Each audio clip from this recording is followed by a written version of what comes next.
Valendo! Agora é hora do Encartaz aqui pela TV Aberta São Paulo com as novidades do teatro, cinema, música, tudo que interessa. Estamos no ar pela TV Aberta São Paulo, canais... TV Aberta São Paulo, canal 9 da NET e canal 8 da Vivo. Isso mesmo, e pelo país afora, do Oiapoque ao Chuí, pela TV Com Brasil, canais TV Com Brasil, canais 3 da Claro, 28 da Sky e 239 da Vivo. Ah, que maravilha! Você é bom nesse negócio, eu gostei.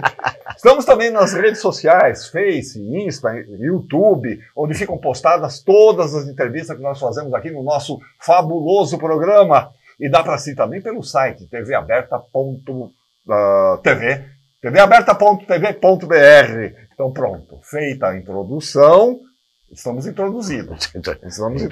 Podemos dar início aos trabalhos de hoje. O Encartaz está no ar.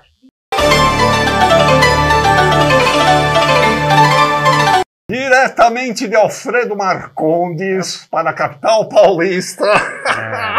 Zé Carlos Machado. Você me comoveu agora, falou da minha cidade natal. Olha! Uau, que coisa Quantos maravilhosa. habitantes tem Alfredo Marcondes? Você tem Rapaz, ideia? deve ter, quando eu morava lá, quando eu era criança, devia ter 3 ruas para cima, 2 para baixo, então devia ter uns 150. Quando você saiu? Não, tinha umas 300, Quando você saiu de lá, caiu drasticamente a população. O Zé Carlos saiu, vamos mudar para lá agora, vamos mudar para lá que agora tá livre. Então, mas de fato você me fez a minha memória afetiva ir lá para trás, porque são lembranças muito significativas para mim, não é? Que eu descia de fato, atravessava uma rua, entrava numa caminhada assim, numa rua cheia de matos, ia lá no rio Montalvão para nadar, para pescar. Meu pai passava toda, a gente ia pegar os lambari, as traíras, essa coisa toda, e catar minhoca. Então lembra, jogar bola na rua. Então isso lá em Alfredo Marcondes, e eu tenho muitos parentes lá ainda. Sempre que eu posso. Muitos eu vou. não, alguns, né? Não, a cidade cresceu, sabe por quê? Porque eram praticamente os meus parentes que moravam lá. Eu era nós só. E só que aquilo virou quase uma cidade, como é que chama? De Presidente Prudente, uma cidade. Dormitório. Quase uma cidade de dormitório. E a cidade cresceu e está linda. Você volta para lá de vez em quando? De vez em quando eu volto para lá, que tem meus tios, minhas tias, meus primos, assim, queridíssimos, assim, que eu tô morrendo de saudade. Fecha a cidade, é festa na cidade. Um pouquinho mesmo, e meu coração fica muito comovido só de lembrar. Fundação das Artes, foi lá que tudo começou. Caramba, na verdade, não começou na Fundação das Artes. Começou quando eu estudava no ginásio, numa outra cidade. Meu pai era funcionário público, ele mudava muito. De Marcondes a gente foi para Inhumas, de Inhumas a gente foi para uma outra cidade chamada Vera Cruz, Paulista, perto de Marília. E eu tinha um professor lá que eu sempre lembro com o maior carinho. Olha, faz 60 anos, professor Deléo. Ele dava aula de português, de literatura, ele já reunia as pessoas assim em volta e ele fazia cenas de teatro, entendeu? Então se pegava a literatura brasileira, essa coisa toda, e ele encenava. Então acho que ali começou. Ia muito circo naquela época na minha cidade. Sim, então meu pai era funcionário público, ele ganhava como é que chama? Passaporte. Um passaporte daquele ali. Então eu roubava toda noite, porque eu ia toda noite pro circo, que tinha naquela época as comédias, os dramas, Coração de Mãe, circo-teatro. E né, tinha os números de circo, e no final, na segunda parte, era um drama, uma comédia. E eu ficava fascinado. Eu lembro até hoje do fígado que o cara trouxe, que era o Coração da Mãe. E eu chorava. O que quer. Então, e aí, eu acho que as raízes, de alguma maneira, quando eu penso, eu não posso negar essa historicidade do meu envolvimento. Depois, esqueci, não sei o quê, porque eu mudei para São Paulo, foi uma vida muito difícil no começo. Ser economista. Exatamente. Mas antes disso, vim trabalhar em São Paulo, essa coisa toda, e eu vim fazer o científico, naquela época era científico. Né? Então, eu tinha professores que nos levavam ao teatro. Então, eu ia assistir muita coisa que era do SESI, do Osmar Rodrigues Cruz, belas montagens, Plínio Marcos, Zé Vicente, umas coisas do Antunes Filho, Oficina, já estava ali, o Arena, e aquilo começou a dar uma bagunçada no meu coração, porque fui para fazer economia, Mas não estava feliz, não estava feliz. Só que uma vez indo lá para a faculdade de economia, lá em São Caetano do Sul, passei na Vila Gerte, na rua Visconde de Inhaúma, onde é a Fundação das Artes, vi lá escrito. Inscrições abertas. Inscrições abertas para o teatro. Falei, tem isso? Tinha isso. Eu entrei com um amigo meu, fiz a inscrição, o professor era o Kuznet, o Petrin, Jurotero, Timoshenko Web, não sei se... estava lá? Kuznet também, entendeu? Falei, caramba, mas eu nem conhecia esses nem mestres, e eu fui saber dos mestres depois. Aí, menino, eu entrei, fiz a inscrição, aí tinha uma semana de testes, né, porque era 20 vagas só. E fui fazer os testes. Eles tiveram a coragem de me passar. Nossa. Coitados. Eles são os culpados. Os culpados. Eles são os culpados. Bom, e ali eu mudei toda a minha vida a partir dali. E fui enfrentar as grandes dificuldades que é o teatro. Fui aprender um pouco mais, que eu também tinha muita... As grandes dificuldades, mas os grandes prazeres. Não, claro, mas os grandes prazeres aqui só vêm através das dificuldades. Do trabalho. Do trabalho. É o trabalho que manda. Ali eu aprendi que para você conquistar alguma coisa, você tem que oferecer. Tem que oferecer. É como você faz um jantar em casa, um almoço, e convida as pessoas. Você vai fazer o melhor. Para fazer o melhor, tem que ter delicadeza, tem que ter trabalho, tem que ter empenho. E eu acho que o teatro tem isso. Ali eu aprendi um pouco algumas raízes do teatro, porque nós vamos oferecer para o público, compartilhar isso. Então é uma grande responsabilidade, né, do que a gente faz. E cada trabalho é esse exercício de superação, né? Vamos falar da peça? Senão você fica é verdade. Horas, a gente veio aqui para falar. Quer que eu já introduza? Vamos lá, introduza. Nós viemos aqui para falar desta peça. Essa peça. Close na Papa e Guirt. Entendeu? Papa e Guirt, que está no Teatro Galpão, na Rua Lopes Chaves, no Espaço Galpão do Tapa. Eu sou do grupo Tapa de Teatro. Vou dizer que ontem estreou no Teatro Aliança Francesa.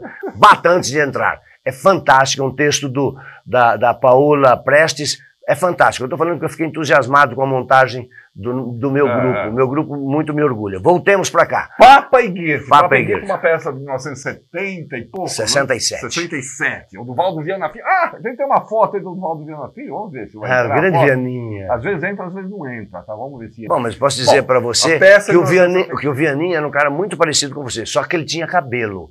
Entendeu? Não, jovem, assim, juvenil. Um cara muito disposto.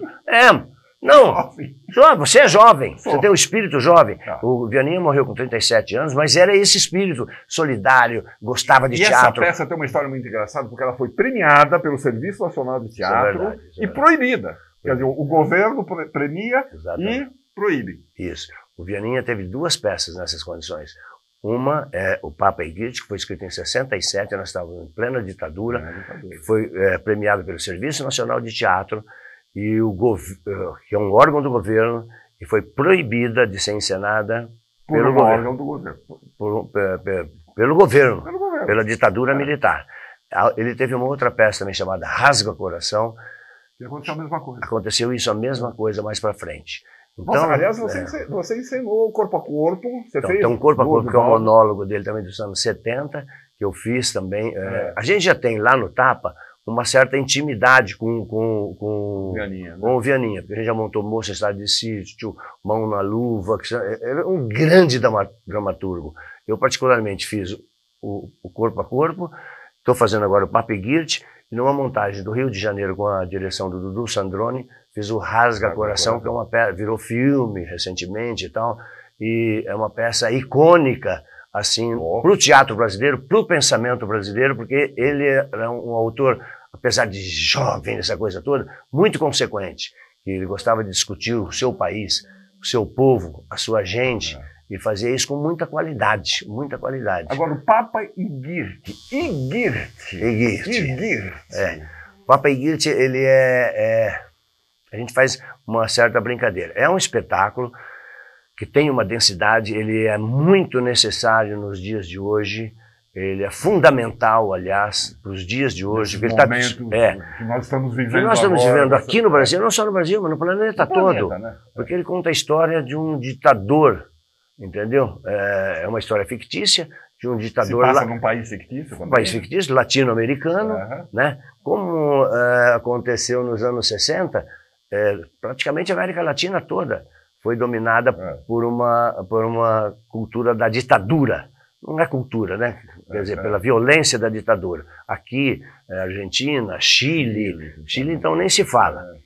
Então tem, para quem conhece um pouco sobre a ditadura, sabe da violência que foi essa introdução na América Latina, patrocinada pelos mestres americanos, vamos falar o que é, né? CIA, essa coisa toda, e as torturas veio muita violência, os porões da tortura até hoje não deixam abrir para valer, não é? Nós temos histórias assim, muito, né, famílias... Parte foi revelada, mas nem tudo, nós temos até hoje muita coisa não esclarecida, e seria bom que a história, né?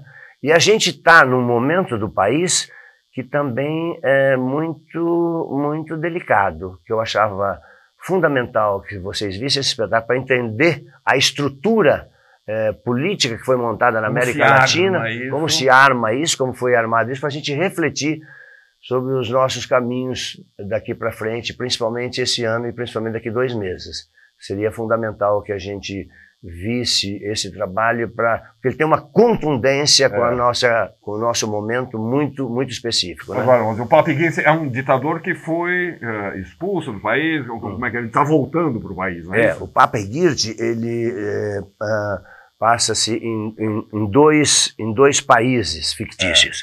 Ele foi presidente num país chamado Alhambra, e por questões políticas ele está exilado em Montalva, que é um outro país.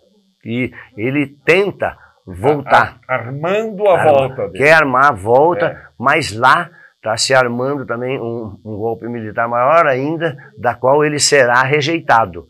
Então ele tem uma humanidade, uma humanização também nesse personagem, porque eu costumo dizer assim, Atílio, que a violência... Porque se tem esse governo que está aí, que a cada dia comete despautérios assim, vergonhosos, calamitosos, se isso está aqui é porque ele está respaldado, porque nós colocamos. Eu falo assim, nós colocamos esse indivíduo aí. Né? Então, sabe aquela coisa, os caras aprendem a usar a democracia. Exatamente. Ele usa a democracia. Exatamente. Então, eu acho que se a gente colocou é porque a gente também tem elementos dessa violência dentro da gente. Então, eu acho que é um momento também em que nós temos que nos olhar, todos nós temos que nos olhar e ver que cada ação nossa, principalmente quando a gente coloca a gente para responder por nós, por esse país, tem que ter muita responsabilidade. Para mim, a peça é contundente nesse aspecto político e eu gostaria de ser o mais claro possível, porque, para mim, alguém que é armamentista já é, para mim, o demo em pessoa, construção das trevas. Alguém que, no momento de muita doença, essa questão da Covid, tem uma criança no colo e tira a máscara dessa criança, essa pessoa não tem piedade nenhuma, não existe compaixão com o ser humano. Essa pessoa que faz do seu país um quintal, faz o que quer mandar, desmandar, vai passear de motocicleta, em vez de sentar e vamos conversar o que está acontecendo aqui, gente, vamos nos reunir para ver o que nós precisamos, e fica com essa briguinha politiquinha daqui. Eu estou querendo dizer que a estrutura política, esse é o Papegirte, ao mesmo tempo vem com discursos tipo assim, democracia não é uma aventura, gente, democracia não é um piquenique, democracia não é um mundo de desculpas, de adiamentos, não é o baile das regalias. Democracia é também uma procissão de deveres. Entendeu, Atílio? Ai, cacete! Entendi. Então é o seguinte, é como você falou, o cara usa do discurso da democracia, mas de repente vem o bicho e tem que ser como eu quero. E eu quero assim, aqui é o meu quintal. Ele vai nas frestas do democracia. Exatamente. Aí por então, ali ele vai, né? Claro que ele tem. Esse é o cara. Claro que ele tem empatia, claro que ele tem isso. E vai ser derrubado por gente pior. É como a gente teve um pouco no Brasil, E quando os anos de chumbo vieram depois de 68, 70, 71, governo Médici, outros vieram com as garras mais afiadas ainda. Não é à toa que queridos nossos companheiros, estudantes, amigos, artistas foram perseguidos. E no caso, eu estava lembrando aqui com você há pouco, o querido Vladimir Herzog, que foi tirado da TV Cultura, um dos diretores, jornalista da TV Cultura, entrou lá no... Foi chamado para prestar um depoimento. Vem aqui prestar um depoimento. Nunca mais saiu. Nunca mais saiu. E todos nós conhecemos aquela foto dele pendurado, porque ele foi enforcado. Ruth Escobar, até quando vamos ter que chorar os nossos mortos? Exatamente. Lembra disso? No enterro dele. Então, a peça é um pouco uma reflexão sobre o que a gente está vivenciando. Temos fotos. Vamos ver. Fotografia. Vamos lá. Fotografia? Vou te mostrar algumas. Então, essa é uma foto dele. Atrás é o Adriano Bedin, que faz um guardião dele, o braço direito dele. E do outro lado está o Eduardo Semerjian, que faz um general, que é quem vai derrubá-lo, traí-lo.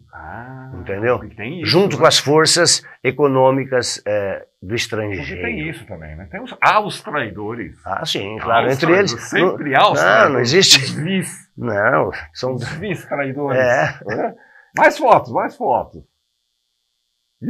Essa é a Camila, que ela vive na casa dele aqui no exílio também, entendeu? Uma prostituta que ele trouxe para casa, que ele acaba tendo uma certa paixão, uma certa convive ali, mas se apaixona também por um guerrilheiro que acaba entrando nessa casa, na casa dele como motorista, e tem uma questão também que é trazida, que é a questão da guerrilha da esquerda na América Latina, de como ela se comportava, e as suas contradições também, as contradições da esquerda. Exatamente. Né? Mais fotos, olha aí. Né? Esse é o momento em que, de alguma maneira, se discute, é possível se discutir através dessa relação, a submissão da mulher e a violência masculina, porque a gente vive numa Latinoamérica ainda machista, né? E então não é à toa que nós estamos vendo, então tem essa camada dessa discussão também. Esse é o Bruno Barchesi, que meio sombra, essa coisa dele. As fotos são do Ronaldo Gutierrez, que é um artista maravilhoso, ele fez fotos maravilhosas, a gente pelo menos gosta. E ele faz o guerrilheiro que entra nessa casa, consegue entrar para vingar a morte do amigo que ele considera o Papa Egídio o assassino, o culpado. Esse é o Bedin novamente, que é o meu braço direito, um companheiro, a gente faz um trabalho muito bonito junto, né? E a construção. E esse é o Caetano,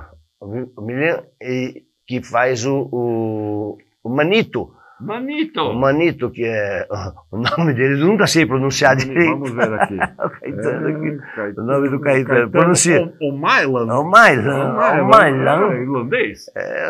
E ele faz que é o torturado e que tenta incitar o Maris, que é o que o Bruno faz, para ir para a luta.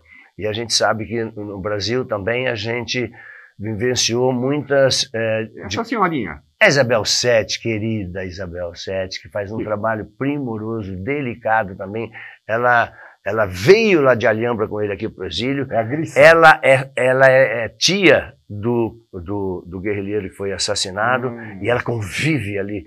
Era uma sombra pro Papa Egídio, porque é como se ela fosse a culpa presente, porque ela é tia desse que ela vai pedir ajuda, mas ela gosta também do Papa Egídio, cuida da casa, até que chega num determinado momento tem um desfecho lá em que é muito comovente o trabalho dela junto com o Papa Egídio.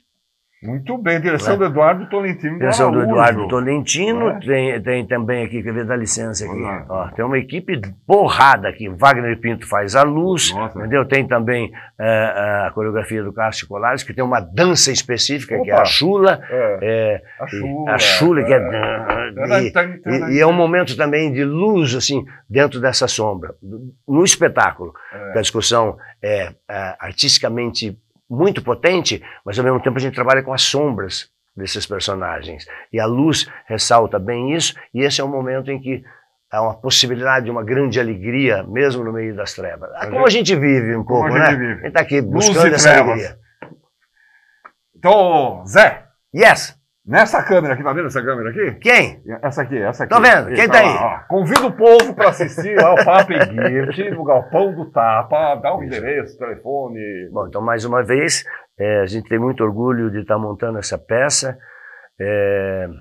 Uma pena que é uma peça necessária, mas ao mesmo tempo a gente está muito feliz porque a gente teve um processo de criação muito rico, muito intenso, né? E o espetáculo ele é brilhante. É um espetáculo muito provocante, mas é encantador como espetáculo também. Para quem gosta de texto, para quem gosta de história, para quem gosta porque o texto do Vianinha é um mosaico que você tem que ir montando na sua cabeça. Então ele é fascinante. Tem muito humor, né? Mas é uma peça bastante consequente para a gente pensar o mundo que a gente está vivendo. Estamos no Galpão do Tapa, que é lá na Rua Lopes Chaves, número 86, sextas e sábados às 20 horas, domingo às 18 horas. E é um espetáculo muito intimista, você tem que reservar antes pelo Simpla e tal, porque ele é feito para 55, 60 pessoas, então lota, então convém você fazer com antecedência suas reservas. Simpla, S-Y... Simpla. É isso aí. Zé! Não, eu que vou falar. Eu quero agradecer muito estar aqui, porque o Atílio é uma pessoa muito importante para o teatro, muito importante para as artes, e a gente tem muito orgulho de ter uma pessoa como ele, né, fazendo esse trabalho e ressaltando as coisas importantes desse país. Por isso que eu chamei o Zé, sabia que ele ia Zé, muito obrigado, cara. Só um beijo na sua careca. Oi. E um abraço. Nunca mais vou lavar a careca. Obrigadão, Zé. Bênçãos a todos. Nossa, abraço a todos lá, o pessoal do Tapa, né? Deixa eu fazer uma chamadinha aqui. Filme brasileiro em cartaz chama-se O Pai da Rita, que conta a história de dois compositores da velha guarda da Vai-Vai, escola do coração de muita gente daqui de São Paulo. É o Rock e o Pudim, os compositores. Eles partilham uma kitnet, são amigos há décadas, apaixonados pela Vai-Vai, mas o surgimento de uma passista, filha de uma outra passista que foi a paixão de ambos no passado, ameaça desmoronar essa amizade. O Pai da Rita, dirigido pelo Joelzito Araújo. Vamos ver o trailer?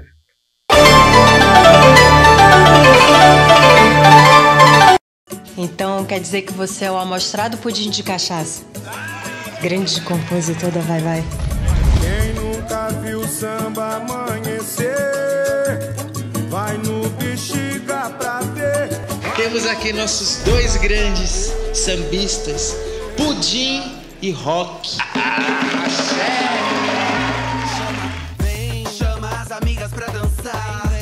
Você sabe que hoje faz 30 anos que nós estamos juntos, mano.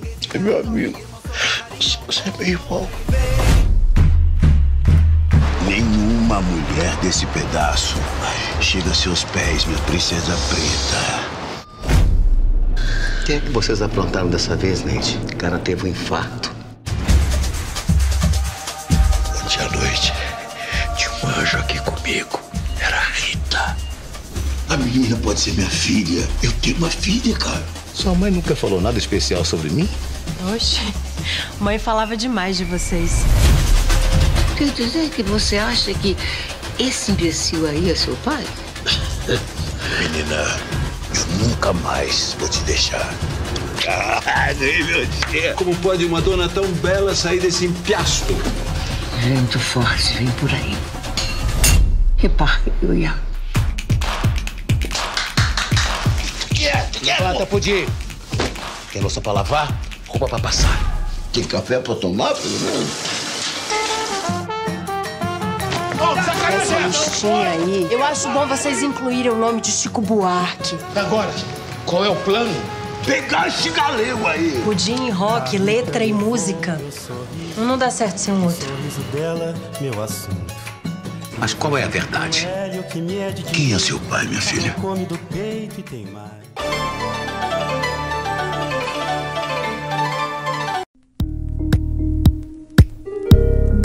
O Hemocentro da Santa Casa de São Paulo precisa de você. precisa do seu tipo sanguíneo.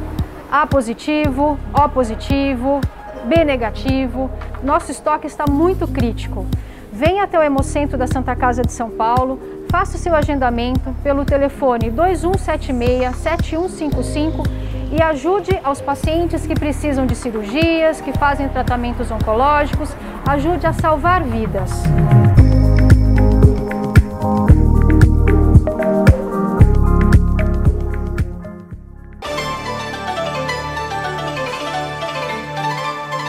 Olha só quem está aqui com a gente, Lucas Valadares. Prazer, viu? From Salvador. Prazer, from Salvador, direto para São Paulo. Aqui há quanto tempo? Já tem 2004, já tem 18 anos, né? 18 anos já.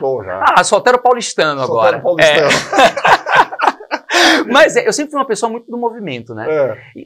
Eu comecei a fazer teatro em Salvador. Isso. Que tem um movimento teatral forte. Nossa, lá, tem grupos incríveis lá. A Banda Teatro Lodum, não sei se você já ouviu falar, em direção de Márcio Meirelles. E eu comecei a fazer teatro justamente no Teatro Vila Velha, junto com o pessoal do bando. E foi uma experiência... Vila Velha, que é a história do foi uma experiência incrível. Foi uma experiência incrível. Eu comecei lá, que nos anos 70, foi palco na época da ditadura, com o show de Maria Bethânia, né? Tom Zé, Gal Costa, Caetano Veloso, Gilberto Gil, toda essa galera. Você pegou o Teatro Vila Velha, o antigo ainda? Eu peguei o Teatro Vila Velha na final da década de 90. Já um outro momento. Eu estou com 46 anos, foi na época da década de 70 e 80, nem tinha, tava nascendo ali. Qual foi a primeira peça que você fez na sua vida? A primeira peça que eu fiz na minha vida foi o Barba Azul, de Charles Perrault. Caramba! Que era um texto, justamente um texto infanto-juvenil, mas que era para adulto. A gente fez uma adaptação que criança não dava para entrar, porque a gente tratava de alguns temas, né? Não sei se você conhece a história do Barba Azul. Barba Azul, claro, tem filmes. Tem filme, exatamente. Que era um rei, um grande monarca, enfim, dono de castelos, enfim, e que viajava muito e casou com uma esposa, com uma princesa, e que deu uma chave para ela e falou assim, olha, eu vou viajar. Eu tenho toda a confiança em você aqui. Você pode entrar em todos os quartos, em tudo que você... Menos aqui, esse quarto aqui, com essa chave. Você não pode entrar. É a coisa da curiosidade, né? A curiosidade, ela ficou louca. Ela falou, pô...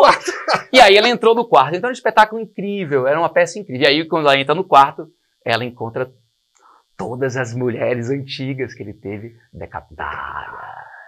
Então é uma história muito que fala sobre essa questão da curiosidade. Para criança é muito legal. Mas era classificado como texto infantil, né? As histórias infantis no século XVII eram todas terríveis. Todas terríveis, Tinha uma morte, tinha uma violência, tinha uma coisa, uma tragédia, e com uma lição de moral, mas que muito por meio dessa dramaticidade, essa coisa assim. Bom, vamos falar do Rato Platinado. Vamos falar do Rato Platinado, lógico. O Rato Platinado, texto seu? Texto meu, junto com o João Júnior. João Júnior é um amigo de Natal, que mora aqui em São Paulo já tem alguns anos, e professor, dramaturgo, diretor.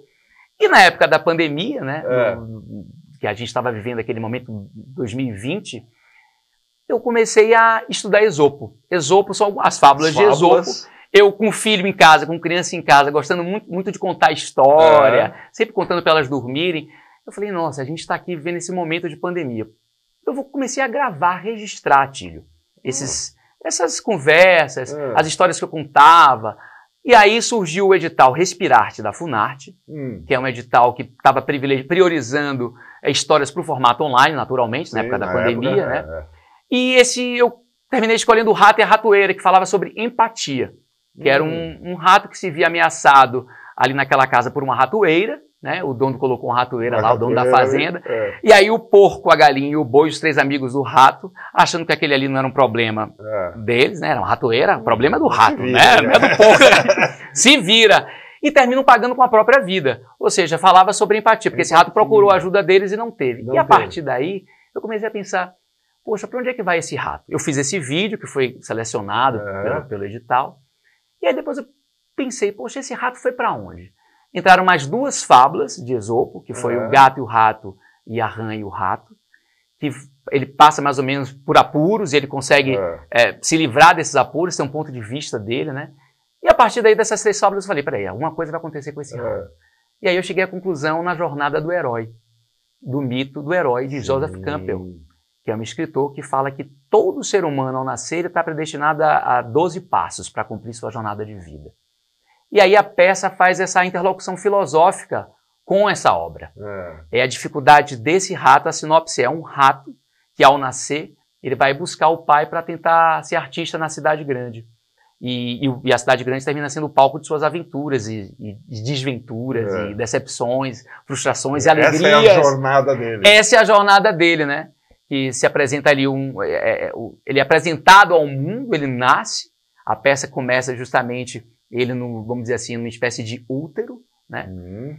Tem projeção, tem mar, tem coisas lindas. A gente vai ver daqui a pouquinho umas imagens. E aí daí ele é apresentado ao mundo, o mundo comum, vamos dizer assim, a realidade, que é o primeiro passo, né? Que quando a gente nasce. O choque com a realidade. Opa, tô vivo, tô aqui.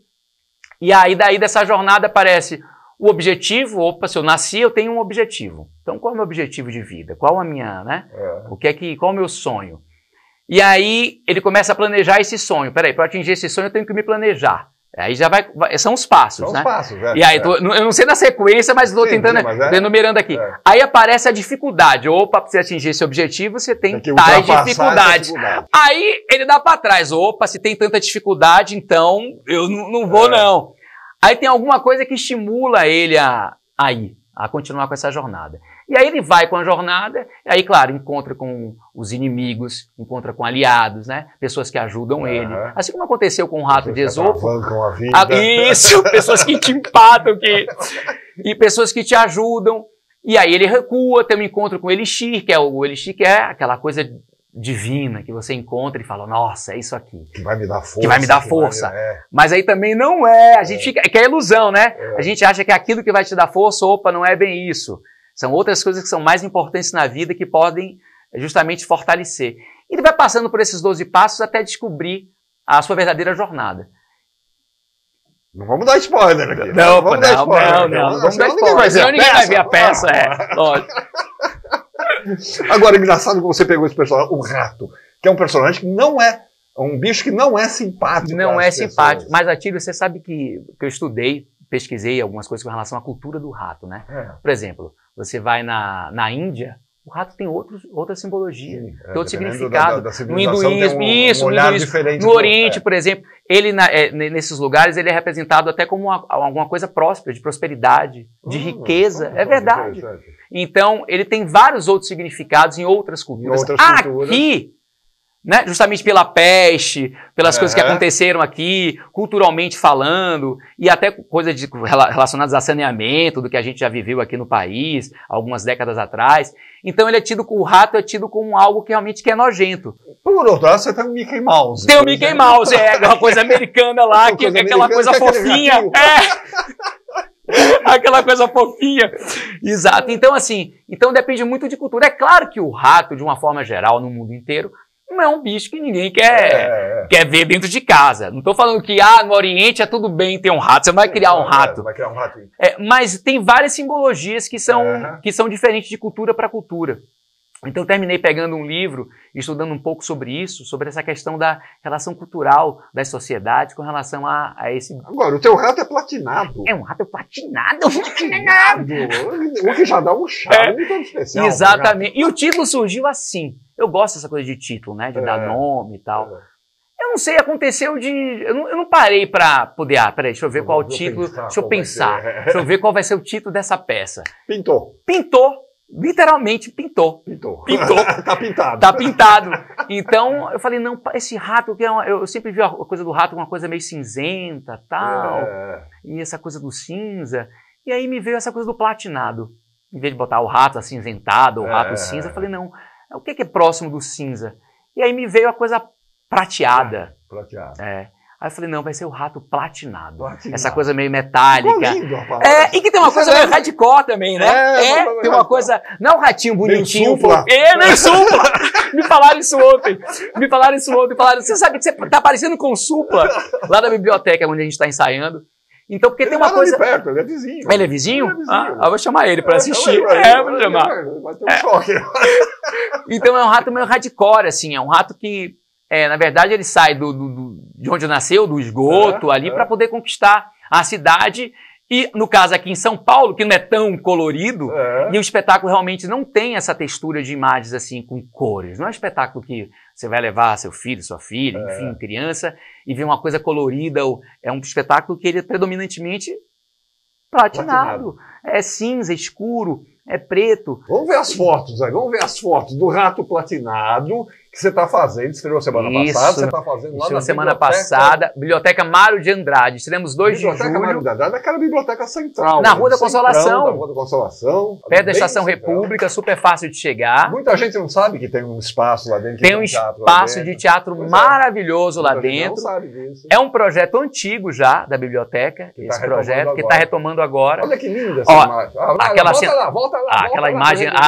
Essa aí é o final. Estamos caminhando para o final da história. Vai de trás para frente. É isso. A projeção aí, você vê que tem um caminho ali do Rato à Cidade ali. É quando ele acaba de se apresentar, de fazer um show.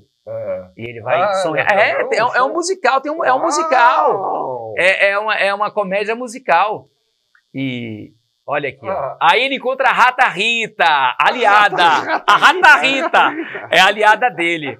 A Rata Rita, ela é toda paulistana, viu, Atílio? Ela é toda assim, toda descolada, assim. Ah, meu, o que você tá querendo fazer, meu? Você tem que encontrar as pessoas. Quanto mais você aparecer, mais chance você vai ter de encontrar o teu pai, meu. Ela é meio descoladona.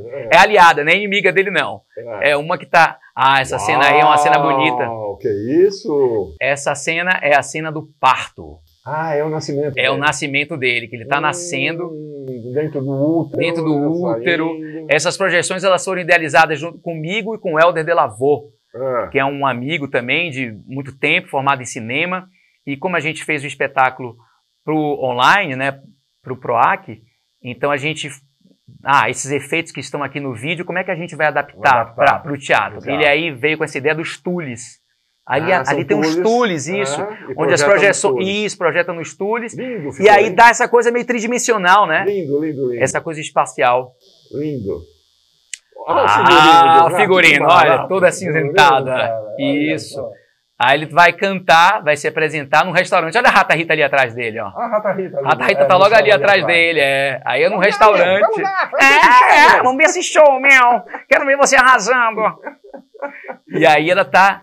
Aí já é a divulgação, já é a chamada, manhãs de sábado, no projeto antigo, que antes era domingo, né?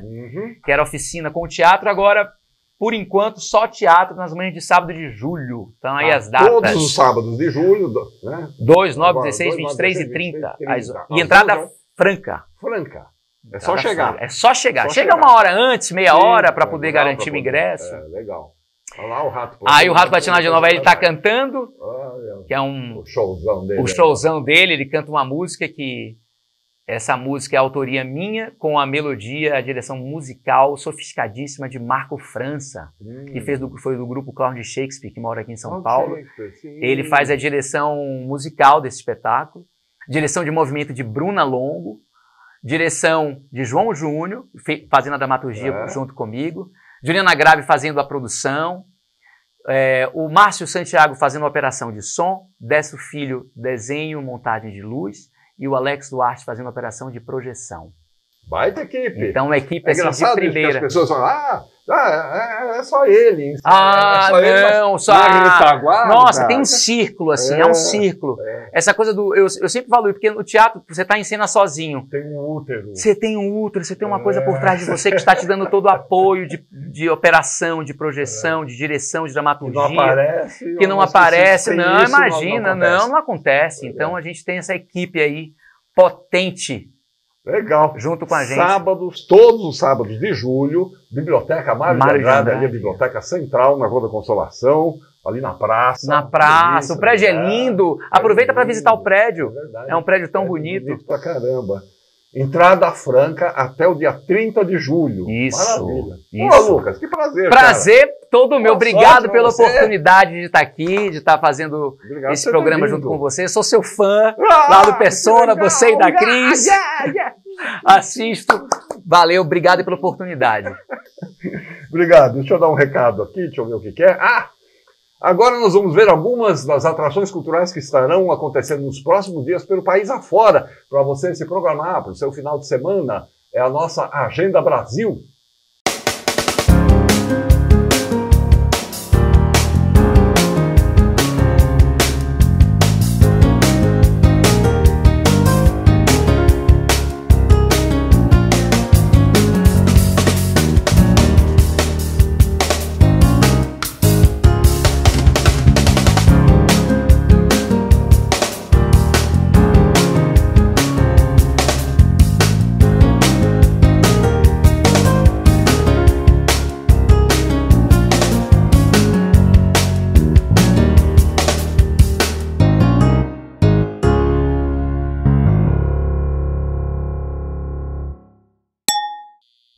Sofia Boito aqui com a gente. Falei certo? Boito? Boito. Legal. Isso. Sim, tudo bem, e você? Vamos falar do Palabreria? Vamos. Que nasceu, você estava falando, numa fábrica de cultura. É uma coletiva de 3 pessoas, eu, a Fernanda Machado e a Luísa Romão, e nós 3 nos encontramos na Fábrica de Cultura da Brasilândia, num processo pedagógico, com aprendizes de 12 a 18 anos. A gente fazia espetáculos com 60 aprendizes. Caramba! Elas dirigiam e eu... enlouquecer. Não, é de enlouquecer. Elas dirigiam e eu escrevia na época, né? E agora, bom, depois de um tempo a gente começou a se juntar para fazer outras coisas juntas, nasceu a coletiva, que se chama Palabreria, e agora a gente está em cena, encenamos e estamos em cena, né? No Garotas Mortas. Você está em cena também? Estamos nós 3 em cena. Nós 3 fizemos a adaptação dramatúrdica e nós 3 assinamos a encenação. Legal. Aí, a partir da palavra palabreria, vocês acabaram descobrindo um livro argentino. Não, foi uma coincidência. Não, eu brinquei que foi uma coincidência, né? A gente escolheu esse nome para a coletiva, que é um nome hispanofônico, né? Sei lá, palabreria. E um pouco depois, a Luísa acabou, ela estava fazendo um clube de leitura, orientando um clube de leitura, e escolheu esse livro para ler, que é o Garotas Mortas, da Selva Almada, que é uma argentina.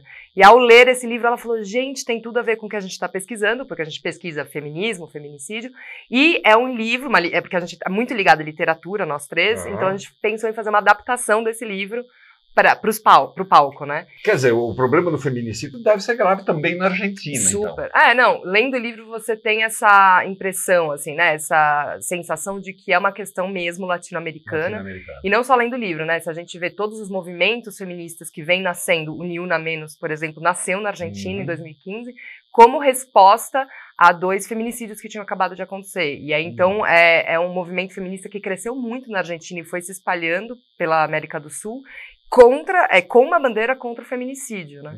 Então é realmente um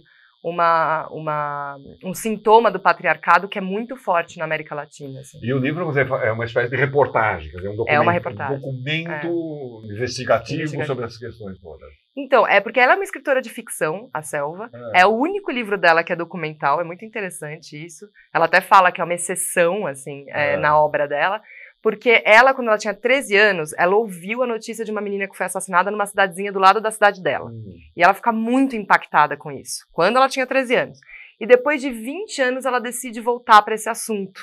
E aí, para voltar para esse assunto, ela acaba investigando mais mortes de meninas da mesma região, do norte da Argentina, do interior, todas de classe social baixa, tem uma certa semelhança entre elas, né?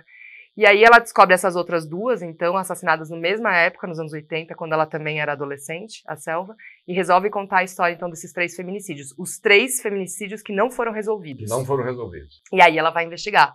E aí ela conversa com a família, ela vai até as cidades onde essas meninas nasceram, cresceram. Então, é um livro de investigação, quase policial, assim. É porque hoje, por exemplo, a gente percebe que há um olhar mais atento na sociedade sobre isso, né? Embora a justiça, a polícia ainda derrape nesses assuntos, né? Mas a sociedade está olhando mais. Eu imagino que a época que ela era jovem, quando ela tinha uns 13 anos, esse olhar não existia muito, né? Exatamente, não, exatamente isso, inclusive isso que ela diz, né? Que depois de 20 anos ela olha para isso com uma outra perspectiva.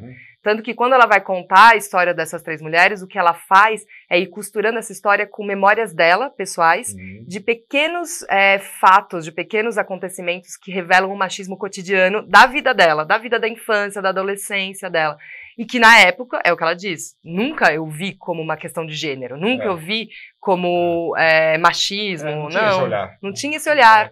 Mas que com o tempo, com perspectiva e com os movimentos crescentes, né, e com essa discussão, esse debate público em torno desses assuntos, isso pode ser olhado agora sob essa perspectiva. Né? Bom, aí caiu o livro nas mãos de vocês. Caiu no aí livro. Tem um trabalho todo de botar essa coisa no palco. Nossa, dificílimo. Não é uma ficção, não é uma historinha que você vai contar. Como é que faz? Dificílimo. Primeiro que é uma história investigativa que já é dura, assim, né? Sobre 3 mortes, então também como contar essa violência. Então já tem essa questão da temática. Depois, a questão de não ser ficção, não é poético, né? Não é uma literatura poética que gera imagens, então tem isso, a dureza. Tem uma historinha pra você contar. Até tem uma linha muito, muito nítida que ela constrói, assim, sabe, nessa investigação, que ajudou a gente. Mas é isso, é como contar algo que não é poético, que é documental, que é sobre assassinato, né? Então, foi difícil, assim. E também fazer uma seleção, porque é uma síntese de um livro, não dá pra você contar um livro inteiro. Então, foi quase 6 meses só se debruçando sobre o livro, fazendo, sabe, post-it investigativo também. A gente brincava que a gente também estava fazendo uma investigação, assim, né? Fazendo meio um quadro, falando, a gente reparou que tem 5 eixos narrativos no livro. A memória dela mesma, o discurso atual sobre o feminismo e sobre o feminicídio, a investigação do passado das 3 garotas. Então a gente foi um pouco dissecando essas linhas dramatúrgicas, e aí foi criando esse quebra-cabeça, assim. Legal, é uma montagem mesmo, literalmente. Corta e depois recompõe um puzzle. Exatamente. E aí, para cada um deles, a gente criou também um tipo de narrativa de vídeo. Porque como tem vídeo 100% da peça, cada uma dessas camadas ou dessas linhas narrativas tem um tipo de vídeo. Então, por exemplo, a memória da Selva é em Super 8. Tudo que remete à memória pessoal dela, a gente gravou em Super 8, que tem essa ideia de um pouco sinestésica, sabe? Que tá ligada à memória, né? Que não é uma coisa super linear, super reconstituição, é mais sinestésico. A qualidade, a textura do filme do Super 8 se presta bem a esse tipo de coisa. Exatamente, exatamente. Aquela textura meio diluída, com a cor um pouco exagerada, um pouco forte e tal, né? Saturada, e também aquela textura de antigo, né? Que tem aquela granulação. Você tem uma equipe, então, de cinema, vamos dizer assim, de vídeo grande, trabalhando junto. Sim, a gente gravou os vídeos antes de fazer a peça, muito antes, 2019, e tem uma grande equipe de cinema. Tem 2 diretoras que dirigiram curtas-metragens, tem o diretor de Super 8 que trabalha especificamente com a linguagem da película do Super 8, aí tem uma pessoa do vídeo que colou tudo isso, né, que fez o vídeo para a peça, então sim, tem bastante gente. Depois tem os atores convidados para os vídeos, que também é muita gente, os fotógrafos, então A gente tem umas fotos aí pra gente dar uma olhada, depois tem um teaser também. Vamos ver as fotos. Garotas Mortas, que está em cartaz lá no Teatro Cacilda Becker, quinta, sexta e sábado às 21 horas, domingo às 19 horas até o dia 24 de julho, né? Aí a gente já está vendo que tem uma projeção ali atrás? Sim, né? Aí é foto ainda, né? Sim, no teatro ainda está maior, né, essa projeção, mas a gente está sempre em frente a projeções. Não, volta lá um pouquinho naquela foto anterior. Você falou qualquer coisa dos post-its? É isso que está voando? Parece, né? Não, são papeizinhos de jornal. A gente tem bastante referência a notícia, jornal, né? Sim, por se conta reporta as notícias da época, coisas assim. Sim. Legal. E aí também atuais, a gente vai atualizando, para trazer também outros casos de feminicídio que são brasileiros, né? Porque a gente está falando da Argentina, mas a gente quer fazer uma ponte com o Brasil, né? Claro. Obviamente. Fazer um espelhamento, assim, mas tem, obviamente, diferenças. Então, a gente traz alguns elementos da realidade brasileira, assim, principalmente por notícias e tal. Mais uma foto, vamos ver. Aí uma projeção também em cima de vocês? A gente... Você tem uma... Não é uma tela na frente, o projeto é diretamente. Não, é porque a gente tem uma roupa, mas nossas roupas são todas em tons claros pra gente se mesclar e às vezes virar tela, né? Fica legal, dá um efeito lindo, hein? Esquartejada, travesti, preta, mulher, arrastada. Esses são os casos brasileiros. Os casos brasileiros, televisão, tesouradas. É impressionante, horrível, né? É impressionante. É que a maioria dos feminicídios são sempre com armas não de fogo, né? Armas brancas, que se chama, né? Tesoura, faca, né? E é muito louco também como tem... Porque muitas vezes são domésticos. Exatamente, era isso que eu ia falar. E isso tem muito na peça, muitos elementos da casa, né? Porque é no ambiente doméstico que a maioria desses crimes ocorre, né? Porque também o feminicídio, normalmente, ele acaba dentro de um processo, ele é a culminação de um processo de violência doméstica, né? Que já está acontecendo. Já está acontecendo, já vem que atinge aquele auge ali, né? Naquele momento. Tem mais fotos? Aqui é a entrevista, né? Essa projeção das 2 aí atrás. A gente faz entrevistas, a gente simula as entrevistas que a autora fez com a família das vítimas. Porque ela vai encontrar essas famílias, vai perguntar como foi o último dia de vida das meninas, vai tentar entender quem eram essas garotas. E aí a gente reencenou com atrizes e atores essas entrevistas. Então a gente projeta, né? Eles. Doloridas, né? Deve ser, claro, né? Numa situação, né? Muito. As imagens são... Aí é um Super 8. Aí é Super 8. Né? Aí é pela textura a gente já percebe. É uma brasa em Super 8. Agora é impressionante, né? A gente acha, vamos dizer, que está acontecendo mais hoje em dia feminicídio do que acontecia no passado. Não, eu acho que ficava velado, né? Ficava lá, acontecia, o marido de fulana matou a ciclana. Exato. E ficava por isso mesmo, né? Não se ia muito a fundo. Não era tão noticiado, não se dava esse nome, não se nomeava. Eu acho que criar palavras é muito importante, né? Quando a gente nomeia, a coisa parece que ela começa a existir, né? Ela toma forma, se torna concreta. Então, quando você tem esse nome, quando você tem essa palavra para nomear esse tipo de crime, acho que tem uma mudança, né? Mas, de fato, já existia muito. E a própria Selva vai enumerando violências que ela se lembra da infância dela e que eram normalizadas. Então, o marido do açougueiro, a mulher do açougueiro que apanhava do marido e todo mundo sabia, mas todo mundo dizia que ele sabia bater porque não deixava marca. Sabe esse tipo de pequenos comentários que eram completamente normalizados. Crime de honra, né, que se chama. Crime de honra. Por Matou porque, tá certo, é crime de honra. Por muito tempo foi conhecido assim, né, porque era visto assim na legislação, né. Exatamente. Vamos ver o teaser? O Vamos teaser é uma cena da peça, ainda em sala de ensaio.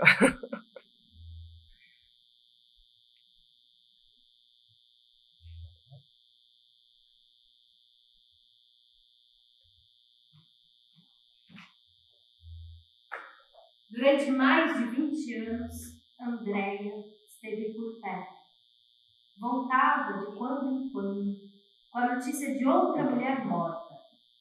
Iam se acumulando os nomes que apareciam a conta-gotas nas manchetes dos jornais de circulação nacional. Cada um deles me levava a pensar em Andréia, em seu assassinato impune. Certo verão, passando os dias no Chaco, no norte da Argentina, eu me deparei com um pequeno quadro em um jornal local. O texto dizia: 25 anos do crime de Maria Luísa. Uma adolescente de 15 anos assassinada em 8 de dezembro de 1986. Maria Luísa passara alguns dias desaparecida, até que o seu corpo, violentado e estrangulado, apareceu no terreno baldio dos arredores da cidade. Ninguém foi processado por esse assassinato. Pouco depois tive notícias de Sarita, uma moça de 20 anos desaparecida em 18 de março de 1988. Cujos restos apareceram somente 9 meses depois. Mas o caso não resolvido. 3 garotas do interior assassinadas nos anos 80. 3 mortes impunes, quando neste país ainda se ignorava o termo feminicídio. Naquele tempo, também eu ignorava que uma mulher podia ser morta pelo simples fato de ser mulher. Mas eu tinha escutado histórias que, com o tempo, eu fui ligando umas às outras. Casos que não terminavam com a morte da mulher, mas em que ela era objeto da misoginia, do abuso e do desprezo.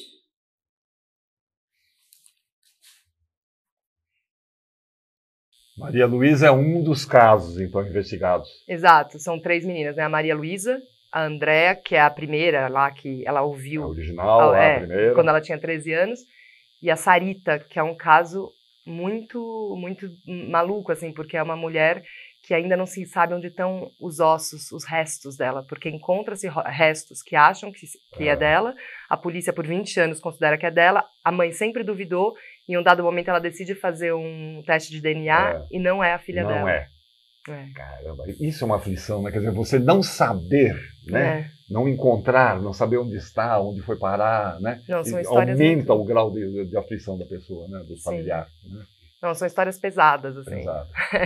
Garotas Mortas, até 24 de julho, quinta, sexta, sábado às 21 horas, domingo às 19 horas, Teatro Cacilda Becker, fica na Rua Tito 295, aqui na Lapa. Gratuita a entrada, é bom chegar um pouco antes, então, para retirar o ingresso e tal. Né? Chegar com um pouco de antecedência, mas tem 198 lugares. 198 lugares, tranquilo, mas chega um pouquinho antes, é bom. Legal. Menina, que tema ótimo para esse momento, hein? Sim, acho que a gente está no momento que a gente precisa falar disso, né? Essa semana foi bem cheia de notícias e fatos, né?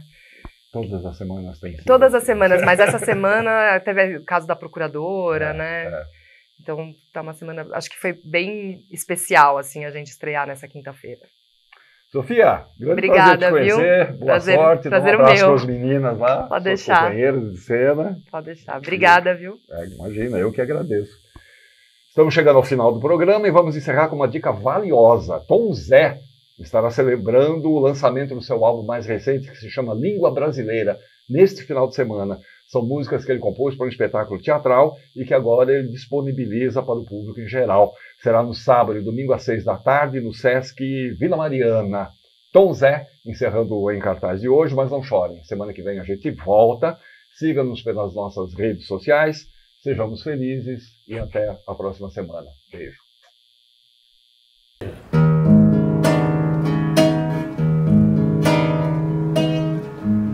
Quando me sorris, dama culta e bela, visigoda e celta, língua de avis, fado de punhais, Inês e desventuras, lá onde costuras, multidão de ais. Mel e amargura, fatias de medo, vinho muito azedo, tudo com fartura. Cravos da paixão, com dores me serves, com riso me tiras, vida e coração. Vida e coração, na puberdade, em pleno cio. Cedros África, sede ao gentil, substantivos verbos, alfaias de ouro. Teus requebrados conquistam do moro, mares das correntes, correntes, correntes. Com seu candeeiro, todo marinheiro caça continentes. Mares algarismos, onde o seu piloto rouba do ignoto almas e abismos. E o gajeiro real lá de cima, ao cantar matinas, acha 3 meninas sob um laranjal. Últimas das filhas, ventre onde os mapas bordam suas cartas, linhas tordesilhas. E em nossas terras continentais, a cartomante abre um baralho, abre o espada-ventre, o sim e o não. Nosso destino e um samba-canção, quando me sorris, visigoda e celta, dama e culta e bela, língua de avis, mel e amargura, fatias de medo, vinho muito azedo, tudo com fartura. Cravo da paixão, com dores me pede, com risos me serve, vida e coração. Mares algarismos, onde um tepiloto rouba do ignoto almas e abismos.